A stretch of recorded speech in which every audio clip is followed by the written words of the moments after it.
think now we're gonna start the questions. So we're gonna begin asking each of you. We only have a limit of 1 hour, so um, please be mindful of time, but also don't hold back. Um, so Sam's gonna begin by asking the first question.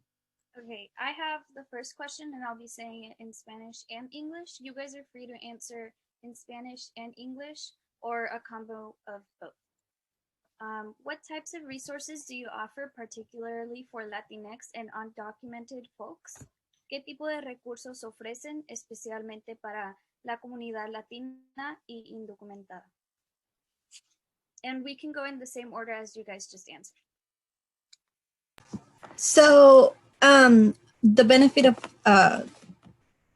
that we have is because we don't receive the type of funding that we receive allows us to be flexible with our services. So to receive services with the YWCA as a whole, as a nonprofit organization, we don't really look at financial status, immigration status, gender, faith-based, or any of those factors.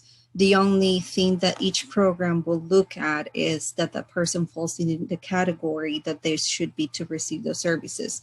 So for example, with us, if somebody identifies themselves as a survivor of domestic violence, then automatically they're eligible for services. With the Independent Living Skills Department, which is, they provide services for foster care youth and youth that is aging out of foster care, then they have parameters for that youth, so that they can also receive services regardless of what their background is. With CASA, the same thing, the court-appointed advocates that work with children that are involved somehow in the foster care system. So obviously, when we're talking about the Promotora project and when we're talking about how we're shaping services, we do take into consideration the culture and the ethnicity of the people and the implications that will have for them to receive services, whether that's going to be an asset or a barrier. And so what we want to do ultimately is to provide low barrier services to make things easier and to sort of get rid of all the extra things that might make the process complex and that might compromise their safety because, something is more complicated than it should be. And so advocates work in that sense to make things as comfortable for survivors as possible. We do have Spanish-speaking advocates. We have one at the DVPC, so the Domestic Violence Prosecution Center. So folks who are involved in criminal cases can talk to this advocate who speaks Spanish and who herself is a Latinx, Latina person, so that they can have a more, they can build rapport and they can sort of understand what's happening behind the curtains and the things that we're thinking about the other person from a different culture may not necessarily consider. At the community office, we also have advocates that speak Spanish and that can communicate that, obviously the subjects that we're talking about are sensitive subjects, and having an interpreter, talk through those subjects with, in this person that is completely strange can be very difficult and can become a barrier. So it's important for us to have somebody that can speak the language and can communicate with that person in their native language. And me doing outreach, a portion of the outreach work that I do also has to do with community education. And that might mean community education with other agencies, so partner agencies, healthcare providers, assistant, and having building a relationship with other agencies, whether that is Council for the Homeless or legal aid, or again, healthcare providers, local coalitions, state coalitions, and all of those, so that we have a point of contact, and so that they are also aware of why culture is so important in the services that they provide and that we provide. And so that also they'll know where to point these people when somebody discloses that they are a survivor, and that they can direct them in the right way. And they'll know that, hey, if you don't like to work with a survivor, with an interpreter, or it's just too uncomfortable, you feel there's going to be a barrier, you can, talk to Claudia or Anna or Scarlett, and they can speak to you and they can sit down with you and have that conversation in a way that is private and that is comfortable, or as comfortable as it can be.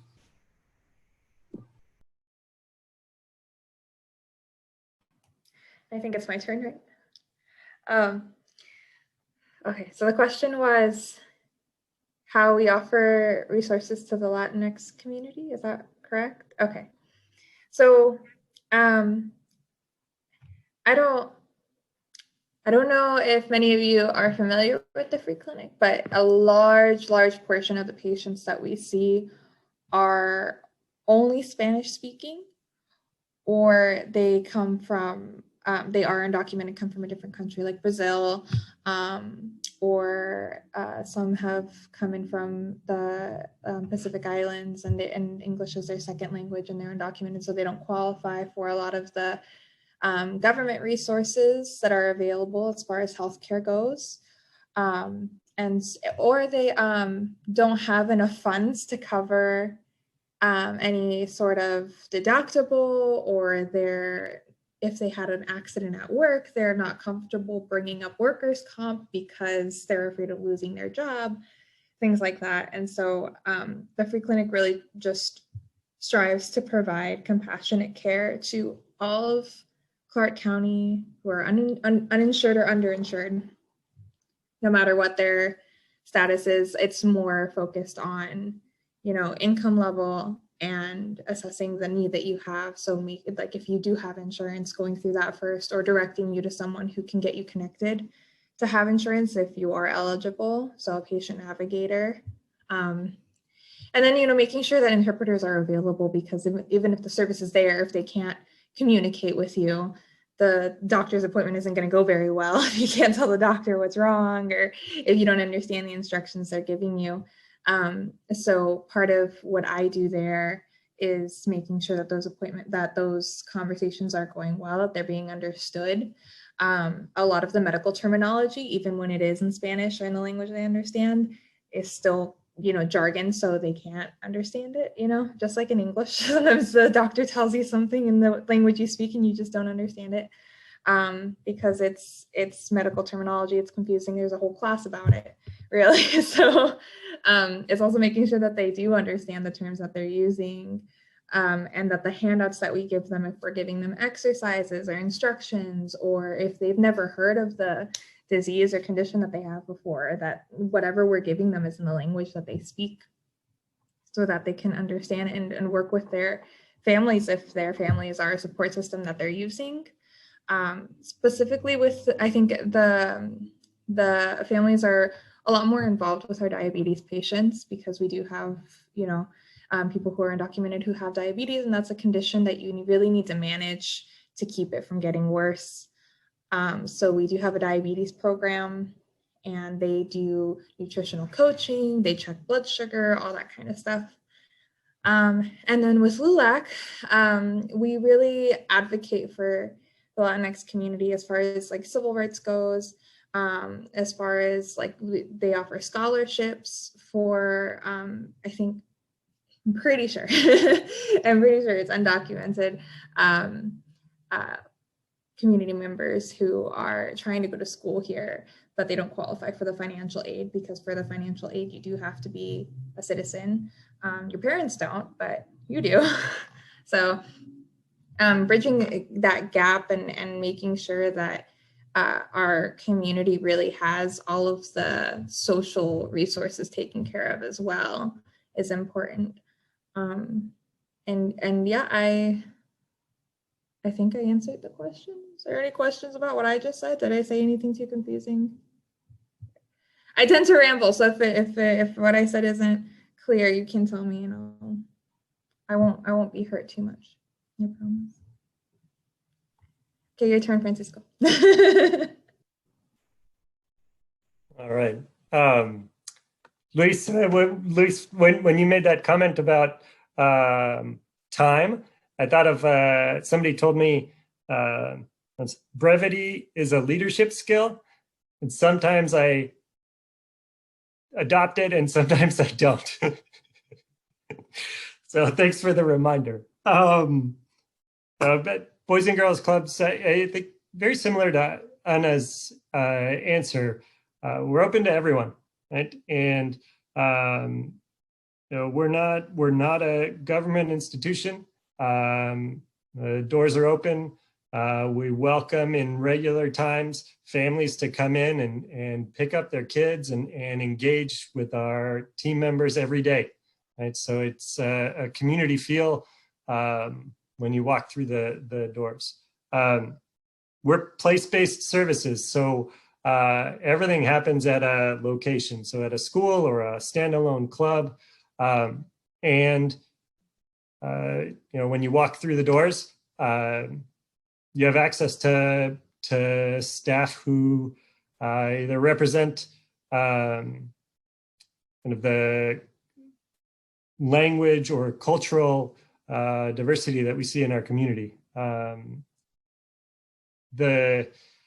So I think there's the services that we provide are provided for all, with kind of supports in place to make the services accessible, right, and friendly, and not create a barrier for Latinx families, for undocumented folks, etc. Say right now,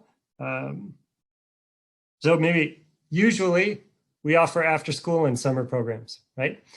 Right now, we're offering teen learning hubs. So at our 2 teen centers, we're open all day for a limited number of young folks, 6th grade and up, to do school at the club, right? And we've got adults there supporting them along the way.